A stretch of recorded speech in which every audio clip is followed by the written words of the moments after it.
Previously on Questicles, a Crispmorn Cadence. Right. I'm going to show you what's happening right now. Right now, as a direct consequence of what you guys did. And you're going to watch it, you're going to feel sad, you're going to realise you did bad things, and you're going to stop doing bad things. What the hell are you guys doing back here? Haven't we suffered enough? I'd like to cave his head in with Iron Fang. Callisto starts waving his hands around like, shit, shit, shit! No! Asher, she was a member of your party for 7 years. She was the perfect patsy to go down for the manslaughter crimes. Right. I think we should put the sack over the genie's head. I want to shake the well-endowed bit to wake him up. How did you process. gain this illegitimate money, by the way? We kind of need to Selling know as your kids. Whoa. Ooh. Can I cast Cube of Fire, please? Ah! Kev, you idiot! This grants you one wish. One wish between you. Here you go, Ursa, you can have it. Whosoever wears this crown shall be king of all of Northworld. We accidentally let him be king of Northworld. What have we done? Dandrudath, the dark demon with the spindly claws and the black horns, fades in out of the darkness. And he says, All right, my turn.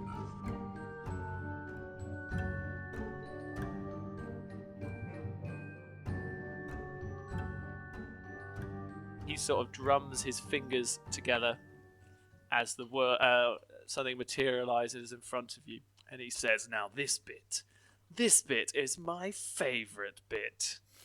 You see, in the bar, you're taken to another bar somewhere. You don't know where it is, but you can see people celebrating for Crispmorn. There's a drunk singing with his friends, spilling his tankard around. And sat at the bar on a tiny bar stool that's way too small for him is a huge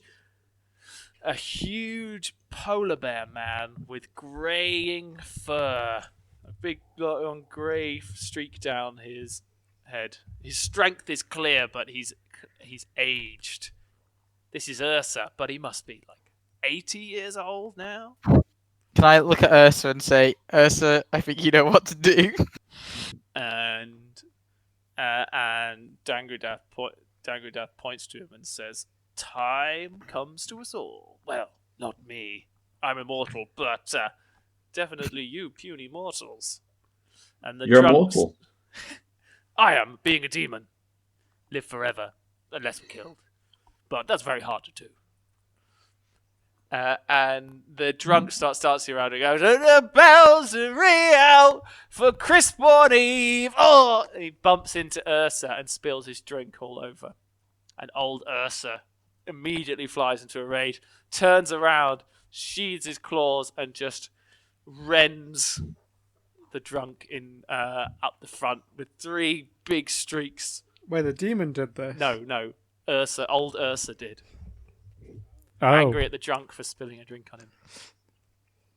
And then suddenly, immediately, shocked by what's happened, all the other drunks and patrons of the tavern descend on Ursa and start beating him with bottles and fists and chairs.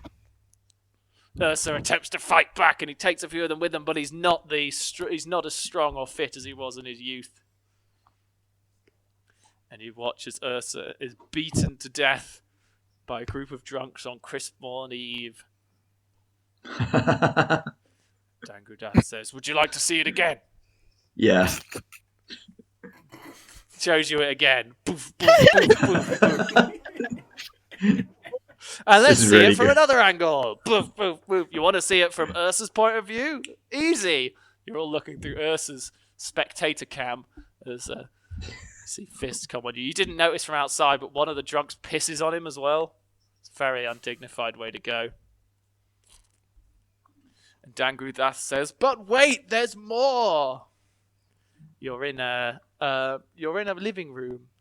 A living room with some very elaborate decoration. There's a few trophies on the wall of magical beasts that have been slain, and you see a familiar figure doing yoga in the middle of the living room, attempting to stay limber in her old age. But it's clear that she's struggling, and age has meant her joints aren't what they are. The old Jacqueline Froust hears a knock at the door and goes to answer it.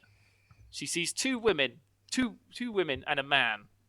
The two women, one is big and one is medium, and the man is very long. Oh no. They're all clad in parkas, wrapped up tight and warm. Jacqueline attempts to enter her magic dance zone, but trips, with her legs not as limber as they used to be. And the three descend on her, cutting her down. She bleeds out on her own living room carpet. Dandrudath says, how peculiar. When I looked yesterday, the people who did you in didn't look like that. Guess you made a lot of enemies, Jacqueline. The past 24 hours. Well, you recently upset probably upset a lot of people in Southworld. But, Not for the right reason. I don't begrudge you for that one. Made a few more people in hell for me to torment. I'm gonna love kicking in the head of that Kev guy. Next, the scene changes and you see an aging gingerbread man whose beautiful skin has gone dry and crusty. There's a bit of foul-smelling mold, hairy white mold beneath one of his armpits that he stopped bothering to shave off. The frosting on his head is mostly flaked off, leaving an unfortunate comb over. Jump cut to Mickey in a cooking competition, grimacing. You see him sneaking up to the other contestants' cooking pots and pouring little bits of poison into all their pots. Poisson. And he has a bottle of Poisson and a bottle of poison, and he very clearly knows he's pouring poison, not fish oil. Jump cut again as Mickey Cardamom wins the competition because his potions didn't kill the judges or leave them into debilitating pain, unlike any of the others. But then one of the judges pipes up before death, "Wait! I found this in the soup! Flakes of golden frosting!" Who could it have been who put frosting in the beef bourguignon? Certainly not the chef who made it. What a strange combination that would be. Old Mickey attempts to run.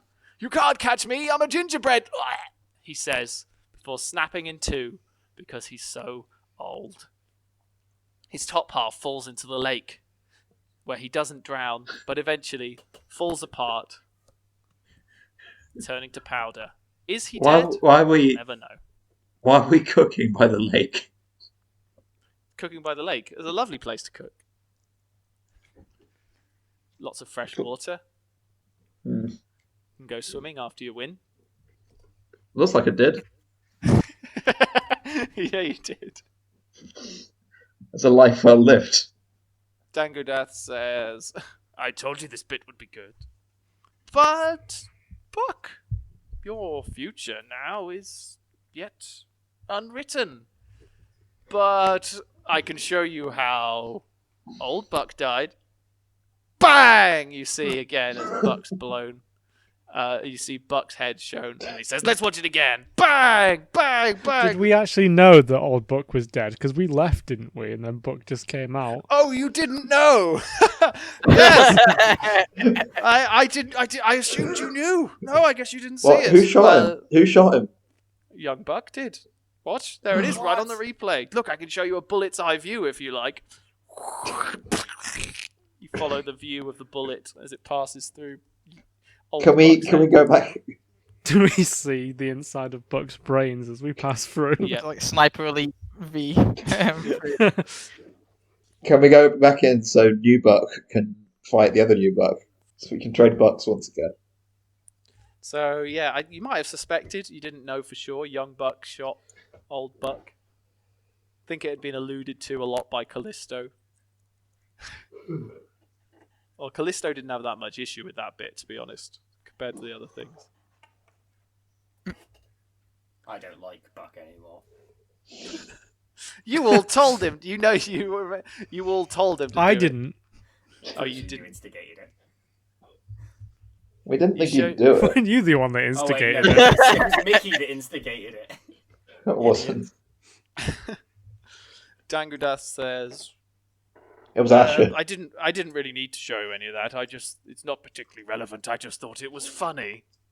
And it is very funny. Now, let's go to what's really important. This young lad here, look at him. You changed to see a kid, well, not much more than a child, a teenager in ill-fitting leather armor, carrying a sword, going through a dungeon, just lucking his way through the traps. He steps on a trigger plate, and all the darts narrowly miss him. He manages to fall out of the way of a big rolling boulder until he eventually gets to the end. And Dandrudath says, "This lad, he comes from the town of Lubbydale. Now, what was the significance of Lubbydale for you? Oh yes, it's that town whose population you half killed.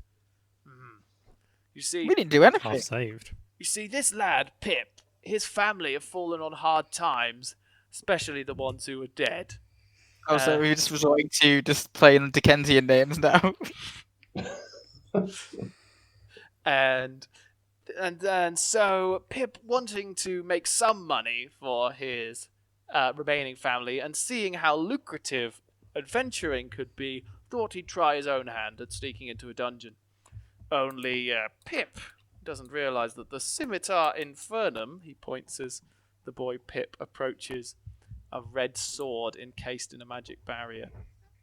The scimitar infernum was put there by one Oleander Lionheart for a reason, to keep it safe. So when Pip touches that scimitar, oh dear! Pip puts his hand through the magic barrier and pulls the sword out. His hand burns in pain, but he's pulled the sword out. Dandrudath says, when Pip takes the scimitar infernum, that portal over there appears.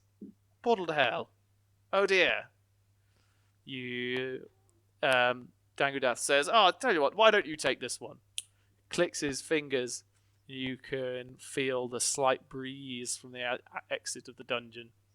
And you can feel the heat emanating from the portal as out steps a horrific-looking, tall, goat-headed demon, sort of looking emaciated and carrying a long spear. And it roars at the... How many of you are there now? 5. It roars at the 5 of you and brandishes its spear. And Pip says, it's you! What are you doing here? What's that? What have I done? Oh no! Pip just starts cowering.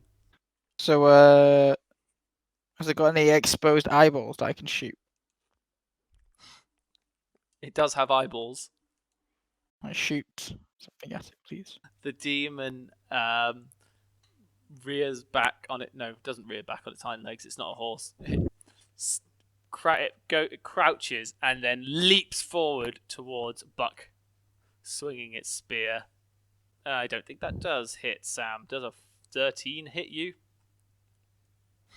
It misses. But you all make a Constitution saving throw. Oh, critical fail. Critical fail. Oh dear. Ursa, you're fine.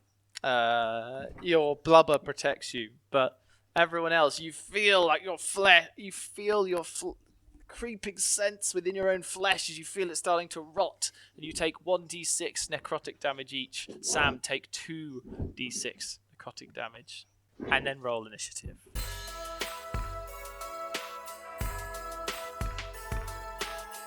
Okay, Sam, you go first. Pip, the adventuring teen, is still cowering on the floor. Can I pick him up and throw him at the demon? You could.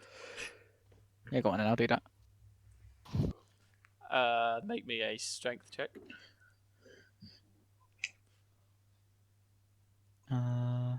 Don't throw the boy at the demon. It's almost like Ursa and Jacqueline, the most evil people, have learned something. And Buck and Mickey are just getting worse. I've not got worse. I've always been Mickey was just greedy. 9. Got 9. You throw Pip, and the demon just swings its spear as Pip flies, and Pip gets chopped in half down the middle, and No. the bottom and the top half fly either side of the demon. We can use a genie's wish to bring him back. We can. We can. No. We're not making the genie Jesus. small. We're not making the genie small. Can't make the genie small with the wish. No, that's a terrible idea. Just make the bag big. That was a terrible idea. It would never work. He'd still be a genie. He could still kill us. Actually, making the bag big is so much better. we can use the wish to make the demon small. And then get him Whilst you're in the having this big bag. discussion, the demon you're fighting is advancing towards you. His spear. What's It the licks the initiative? blood Oh, off wait. the spear. And now it It's like licks the Darth Vader bit in Rogue One. Our initiative is to make the demon small. and it's gonna One of us is trapped behind a door with the wish coin. Here, take it. it's gonna attack. And Buck C3PO again. puts a sack on Darth Vader.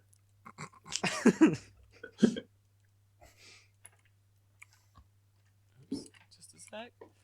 Okay. Does a 15 hit you, Sam?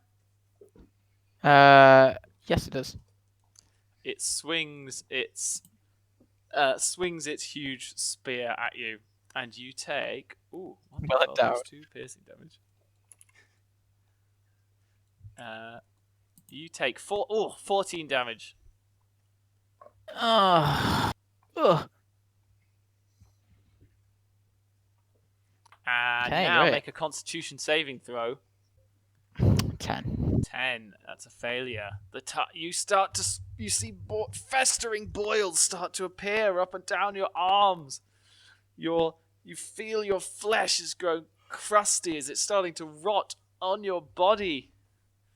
Oh gosh, your heart and your hit point. Worst part, your hit point maximum was reduced by 1d8. Okay, I only have 2 hit points left. So. How you like in the future, Buck? I don't think I've done anything to deserve this, really. Well, you So- attacked first, so it attacked you. That was all. Yeah, also, I Damage. did remember I did throw an orphan boy at the end. Yeah, I didn't say he was orphaned. One of his parents is still alive. They weren't in the town hall. Okay, next it's Jordan's turn. Jordan, you're going to get an actual turn of combat. Oh, nice. Better make it useful. Yeah, I'm not very good at that.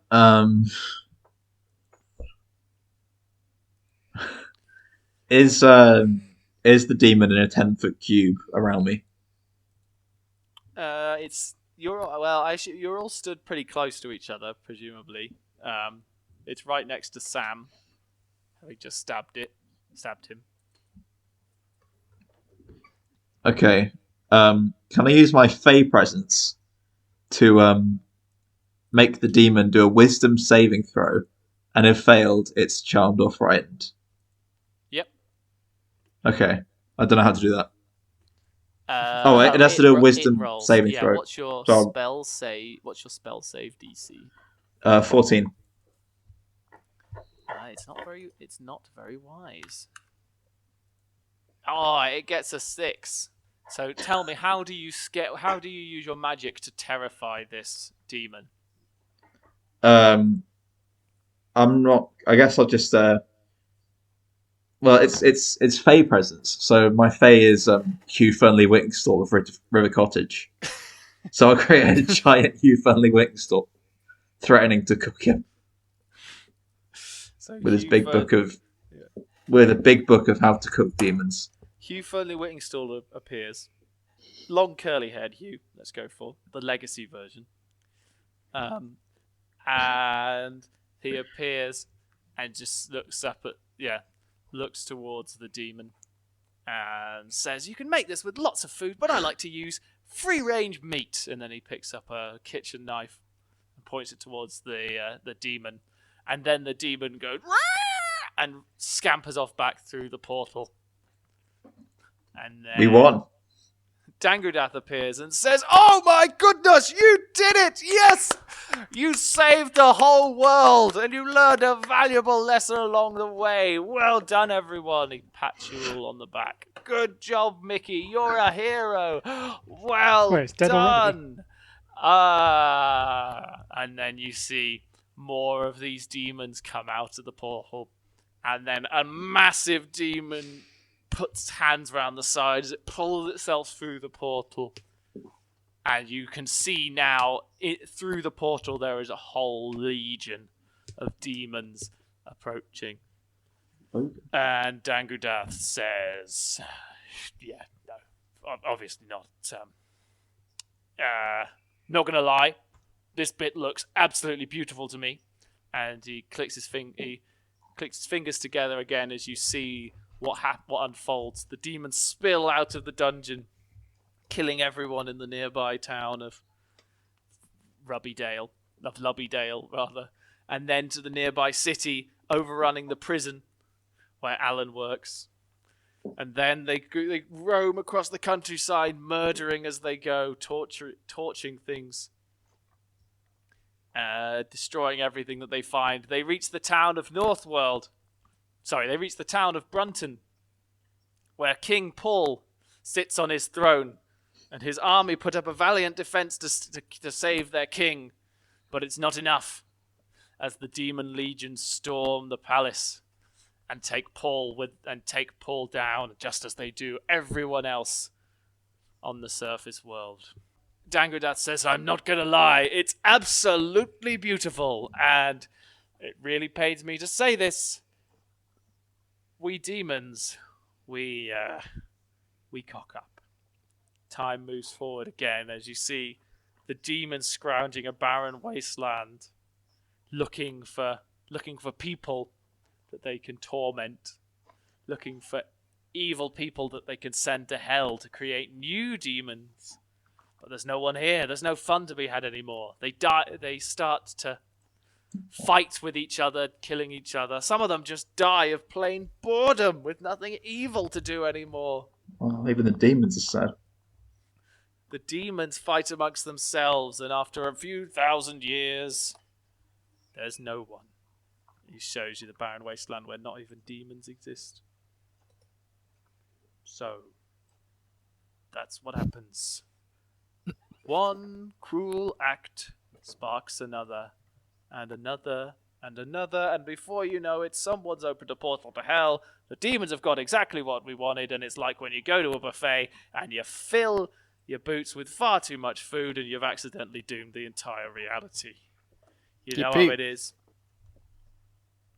Well, yes, fill your boots, we're demons. So if we go to a buffet, you can bet we're hiding some food in our boots for later. So, are you gonna do anything about it?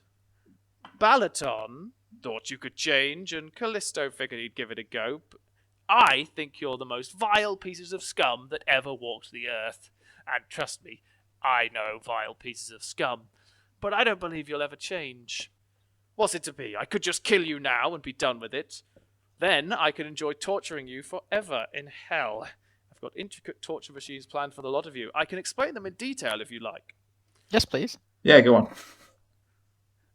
Okay, or I could just show you. No. We'd like to hear in detail. Are you sure? You might enjoy it more seeing it. No, we want to hear.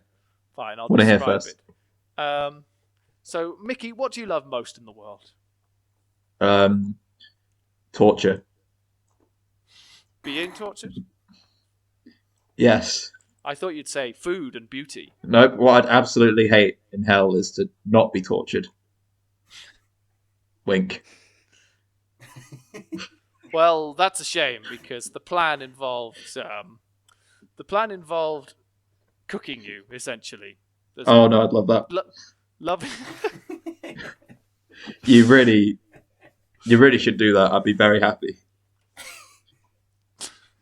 Well, in the previous timeline, this is what happened. I cooked you because I Oh. like the irony there of cooking a chef, but only very slowly, so that your hair falls out. Oh, okay. Because frosting Cool. burns at 150 degrees. Then Sounds your good. skin starts to crack, and even worse than when you were just so old. It looks even worse. And then you look in the mirror and you look both ugly and you taste bad. And I prove that to you by force feeding you yourself every day for eternity Cool. until everything's done. Would you like that? Yeah, go on. All right, it's a date. We'll make it the Tuesday after you fall in half and fall in a lake. Yep. Do the rest of you want to know how you'd be tortured? I could go Mhm. on. All right, Buck Rudo, yours is pretty sad. I just make you relive the death of your son and wife again and again and again. I Oh, well, change how the does he- circumstances a bit. I always imply it was your fault and that you could have saved them, but never did. He gets Yeah, off one- very easy. In one of them, Jack in the Box you created for him punches him in the face. He dies. That one's a personal favourite. One of them, you go to shoot yourself and accidentally shoot him. That was a very sad one. It's basic variations on a theme, basically. I assume that most of your sadness comes from your guilt, so I just whack it up a notch. Notch. Oh god, that really is hell. I can live with that, I think. Just because I kind of get bored, I suppose. Well, I mean, eventually, the worst thing is you get bored of seeing your family die again and again. And once the guilt wears off, it's just overwhelming boredom. That is all eternal damnation turns into. But also, you've told me what you're planning now, so it's kind of ruined it a little bit.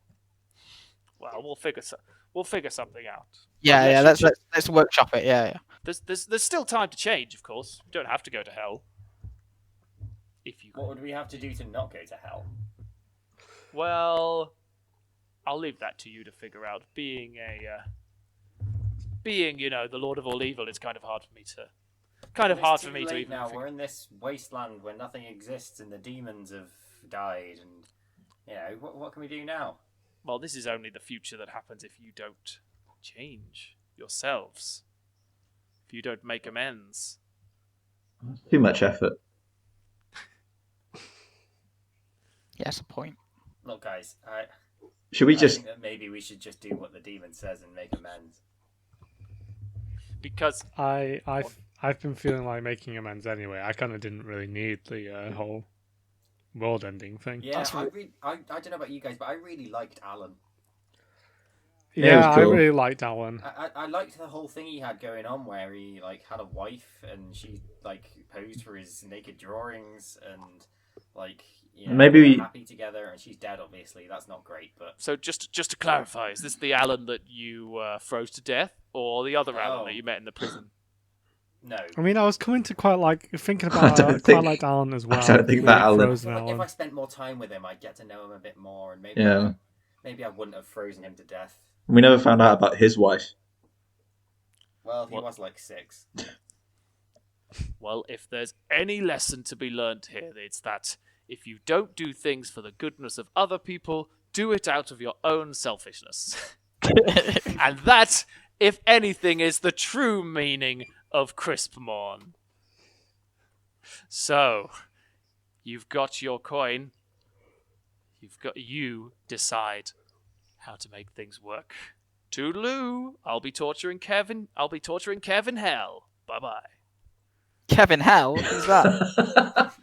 Kevin. The Dandrudath fades into the smoke again, and your vision reappears, and you're stood in Buck and Mickey. You're stood just outside the Snatchit's house, and Jacqueline and Ursa, you're stood inside where Bob is carrying Alan a very cold Alan on his back, and the others have run out of the back door.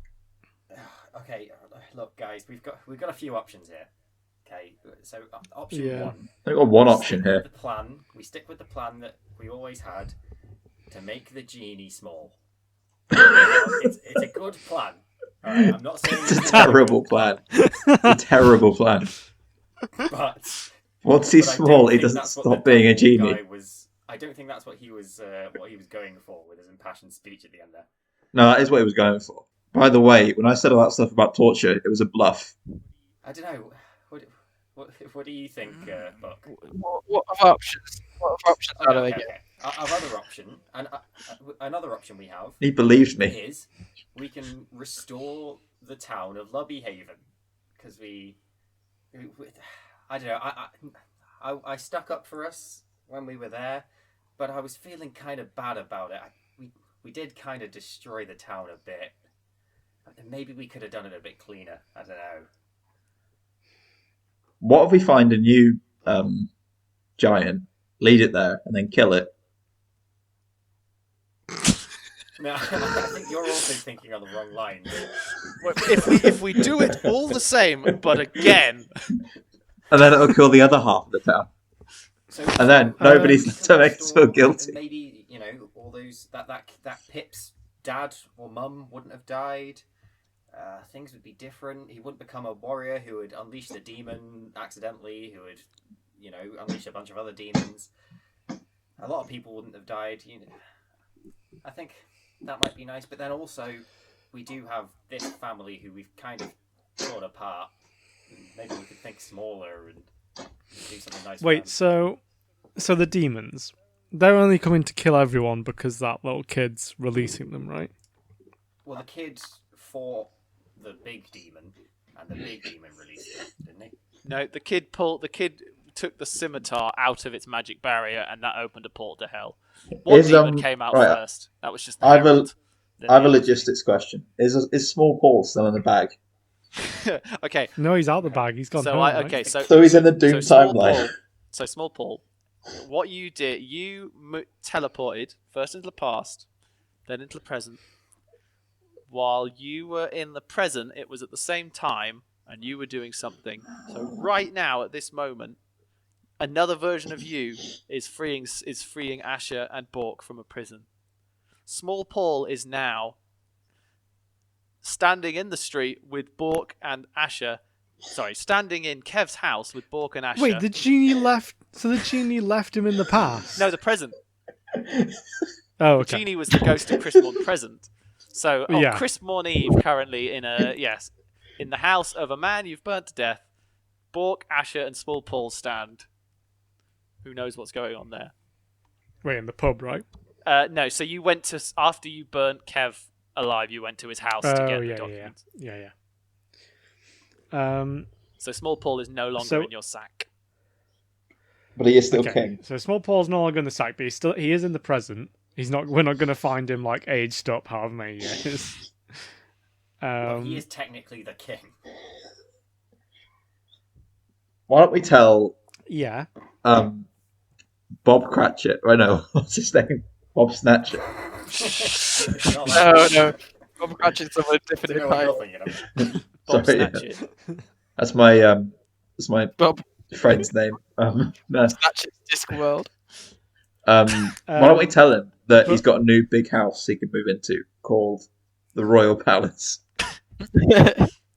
But is there time for us? Do we need to use the coin to stop? Also, do you know what I think we should do? I think we should wish away the ooze from the orphanage.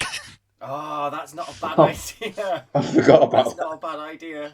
Those orphans have to live with that ooze. I mean, being adventurers, you've killed a fair few oozes in your time. And hey, you know what? I can whip Orphans up. haven't. I can whip up a solid ooze souffle for everyone to eat. I still don't think you're getting it, Mickey. This is why you're on the top of the genie's list. It's edible. It's edible. So do we need? Go on, Jake. No, you go ahead. So do we need to use this coin to stop the kid releasing the demons, or will we have time in person to stop that happening? Can we use the coin to ask for more points? That future is 6 years in the future. The kid visits the dungeon Okay. 6 years. I think that we should wish for the restoration of Lubby Haven. So Lubbydale. that kid, yeah, Lubbydale. So that kid will never grow up to be an adventurer who opens the portal. Lucky Haven. We just restore a completely different town for Cut off us. his hands and stop him from ever reaching for it. See, I'm the one with the coin, is the thing. What are your thoughts on booze? I think what I'm gonna do is use the coin to make all of. So what's Small Paul's family called? Snatch It. Snatch it. Snatch it. Yeah, I think I want to wish for them to be all living with good health, and then we can go deal with the ooze and rebuild the town ourselves. You mean put work into something Yes. for other people? It felt so good when we did it before. You know what? I think you're right. Yeah, that felt really good. And honestly, I kind of want Small Paul as the king. Yeah, I think Small Paul will be a good king. You're only saying that because he's your son. He needs educating in the ways of like how to manage a kingdom, but And probably some anti-racism lessons. oh yeah. Sort out that racism. But he was seeking those out That's himself true. also, so Small Paul the Broken. Long may he reign. yeah, I think I'm gonna use the coin to wish for the In the last Okay, second, I snatch it away and say, "I wish for the use." So Callisto. First thing, Tiny Callisto genie, appears. tiny genie. Callisto appears, seeing Ursa about to make the wish. In fact, Callisto appears. Balaton's is stood beside, looking eagerly, and the demon's got his arms crossed with a smile on his face.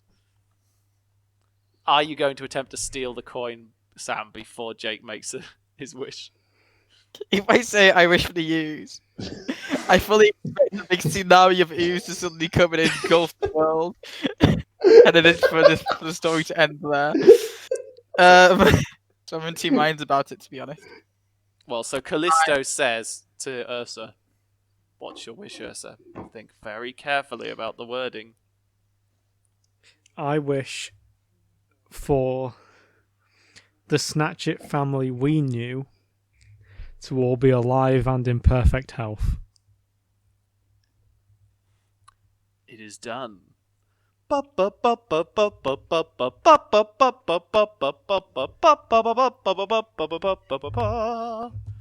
that a new Kevin MacLeod? Christmas bells ring out. There's a flash, and then you're stood outside. You're stood outside the Snatch It household, and you hear it looks like a bit tidied up now. It looks like a much nicer house, and you hear inside Small Paul saying, "And there it is, Dad. I found this crown like it was left beside my bed, and I put it on. And then I saw whosoever wears this crown may contest the throne of all Northworld. So I guess, Dad, I'm the king now." And Bob Snatcher says, "Bleeding hell, I guess you are."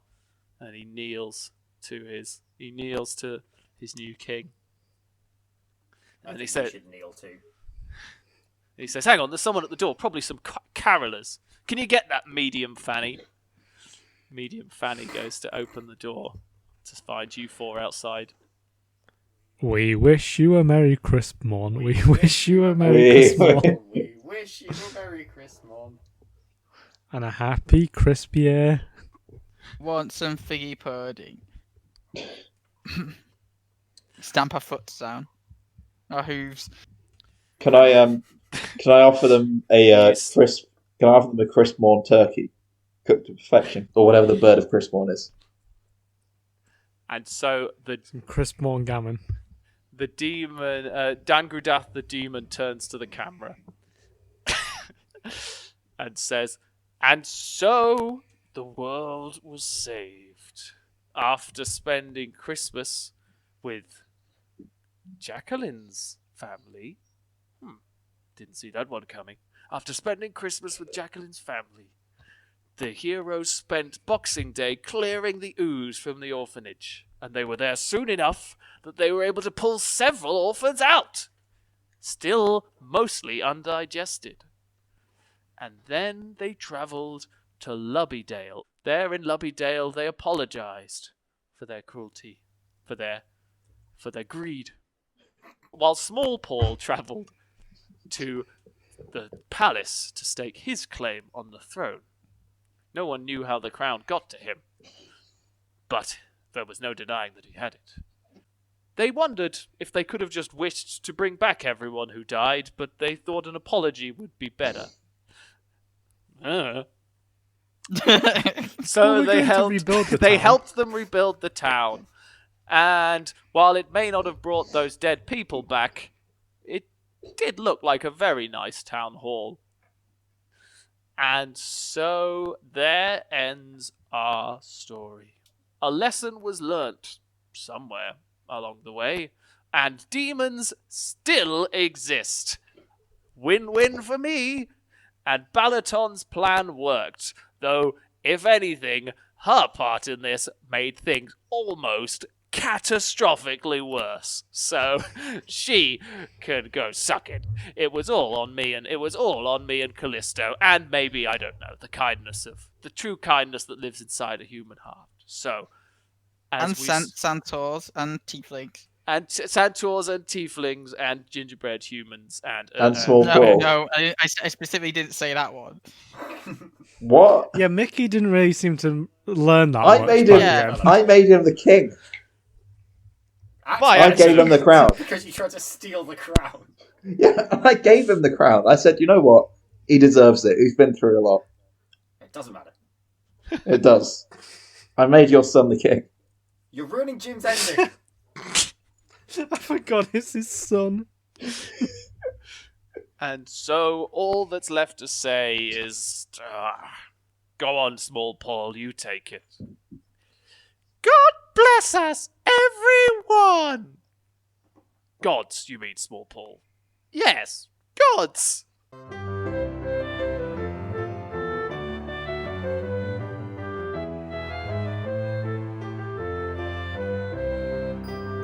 Thank you for listening to Questicles, a Crispmorn Cadence. The Dungeon Master today was Jim Huckster, and he was joined by Sam Possible as Buck Rudo and Buck Rudo, Jake Black as Major Ursa, Kyle Mackenzie as Jacqueline Froust, and Jordan Summerfield as Mickey Cardamom.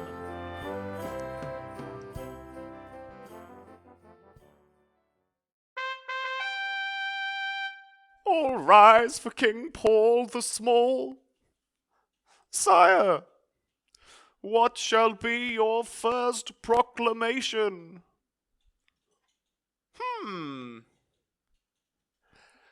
War with Southworld.